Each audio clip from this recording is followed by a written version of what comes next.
আমরা বলতে চাই, ছাত্র দলের সন্ত্রাসীদের যদি লাগাম না ধরা হয়, বিএনপি তার টোকাই বাহিনীর লাগাম না ধরে, আমরা প্রতিরোধ করে তুললে কোন ক্যাম্পাসে 10 মিনিটও দাঁড়াতে পারবে না। আজ আমরা বলতে চাই, গতকাল যারা ক্যাম্পাসে হামলা করেছে এরা একটাও কোনো ছাত্র না, এগুলো সব ছাত্র সন্ত্রাসী টোকাই। ক্যাম্পাসে যাদেরকে তোমরা নিয়ে এসেছো, যাদেরকে দিয়ে ক্যাম্পাসে তোমরা কমিটি দিয়েছো, এদের ছাত্র জীবন শেষ হয়েছে 15-20 বছর আগে। তাদের সন্তানরাও এখন ছাত্র দল করার বয়স হারিয়েছে। এই আদু ভাইদের দিয়ে ক্যাম্পাসের নির্বাচিত প্রতিনিধিদের গায়ে তোমরা হাত তুলেছো। নারায়ণগঞ্জ থেকে, কেরানীগঞ্জ থেকে ভাড়া করা টোকাই জঙ্গিদেরকে তোমরা নিয়ে এসেছো।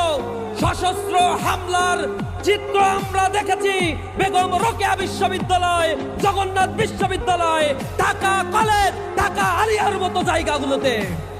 গতকাল কাপুরুষের মতো রাতের বেলায় ঘুমন্ত ছাত্রদের উপর, ঢাকা গ্রাফিক্স আর্টস কলেজের সাধারণ শিক্ষার্থীদের উপর তারা বর্বরোচিত হামলা করেছে। ক্যাম্পাসের হল দখল করেছে।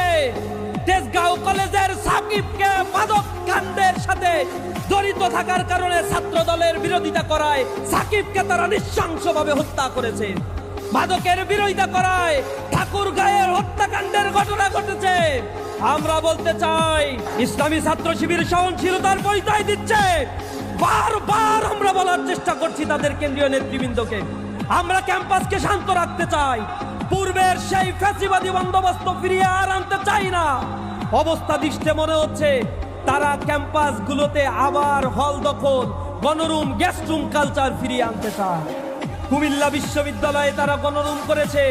তাদের এই গণরুমের প্রতিবাদে কুমিল্লা বিশ্ববিদ্যালয়ের সকল ছাত্র সংগঠন, সাধারণ ছাত্ররা যখন প্রতিবাদ মুখর হয়েছে, এই লেজ গোটানো কাপুরুষেরা তখন পালাতে বাধ্য হয়েছে। কিছুক্ষণ আগে আমরা দেখেছি, কিছুদিন আগে ক্যাম্পাসগুলোতে ছাত্ররা যেখানে প্রতিবাদ করেছে, প্রতিবাদে রুখতে না পেরে ছাত্র দলের এমন কোন কর্মী বাহিনী বাংলাদেশের একটা ক্যাম্পাসেও নাই যে রানিং শিক্ষার্থীদের দিয়ে ক্যাম্পাসে তারা আন্দোলন করতে পারে, মিছিল করতে পারে। ঢাকা বিশ্ববিদ্যালয়ে তারা মিছিল করে, প্রতিটা মিছিলে বাইরে থেকে লোক নিয়ে এসে, ভাড়া করা টোকাইদের নিয়ে এসে, অছাত্রদের নিয়ে এসে, আদু ভাইদেরকে নিয়ে এসে এই ক্যাম্পাসগুলোকে তারা উত্তপ্ত করার চেষ্টা করছে। শহীদুল্লাহ হলে হামলা করা হয়েছে, বিনা উস্কানিতে, বিনা কারণে নির্বাচিত প্রতিনিধিদের গায়ে হাত দেওয়া হয়েছে। আমরা দেখেছি আলিয়া মাদ্রাসায় সর্বজন স্বীকৃত শ্রদ্ধেয় আলেম, সম্মানিত অধ্যক্ষকে তারা রক্তাক্ত করেছে, ক্যাম্পাসে শিক্ষকদের তারা রক্ত জড়িয়েছে। আমরা দেখেছি গতকাল জগন্নাথ বিশ্ববিদ্যালয়ে হামলার পরে আহত শিক্ষার্থীরা যখন চিকিৎসা নেয়ার জন্য ন্যাশনাল হাসপাতালে অবস্থান করছিল, সেখানে দফায় দফায় তারা ছাত্রলীগের মতো হামলা করে তারা তাদের জাত চিনিয়ে দিয়েছে। এরা কোনো ছাত্র সংগঠন না, এরা চিহ্নিত সন্ত্রাসী।